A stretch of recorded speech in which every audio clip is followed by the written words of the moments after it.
Hello ladies and gentlemen, Mr. Gratzel here, and in this video we're going to talk about grids for layout and composition.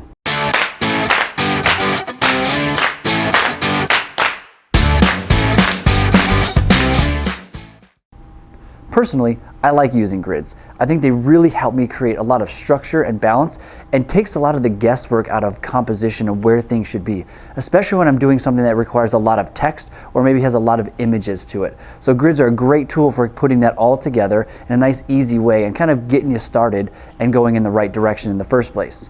But grids are not a rigid thing that we need to follow all the time. Grids are made to be broken, so to speak. In this video, we're just going to talk about the components of a grid and when some of those grid components might be used in a design piece.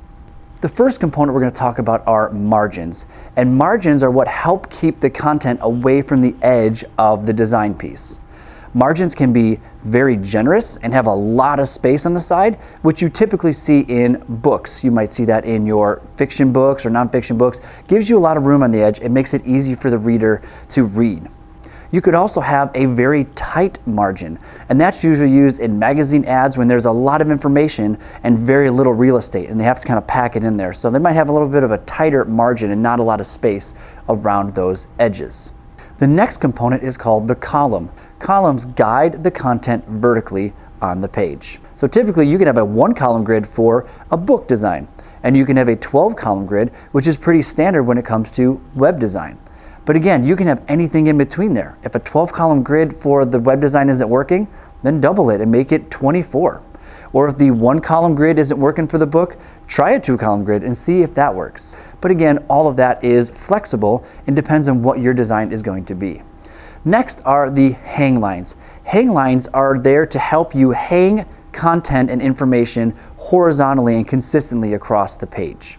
Hang lines are used to place titles, subtitles, bodies of text, or even specific images within a design. They're there just to show where those places will start on your design piece. The next component we're going to talk about are called gutters. Gutters are the spaces in between columns. The distance or the space of that gutter really helps the reader delineate between what's connected and what is not. So if you have a very wide gutter, that might tell the reader that these two pieces of information are not connected. They're two separate things to read. So if you want people to have a connection to it, going from one column to the next and have it flow, then you'd probably want a narrower gutter. So the closer those gutters are together, those columns are, and the narrower the gutter, the more connected those pieces feel. One thing you want to do with gutters though is be very careful that you don't make them too close. If they become too close, it becomes too hard to read, and then the reader doesn't know what they're looking at. The next component is called a module. A module is the little cell that is created from a combination of columns and hang lines. Modules can be intentionally used or just there as part of the column and hang line layout. They're very flexible and they're used a lot in newspapers. You'll see that because newspapers have a lot of information and very little real estate, and by using modules, they can be very flexible. So you'll see when you start creating columns and hang lines, that modules naturally occur because you're going to have those cells there.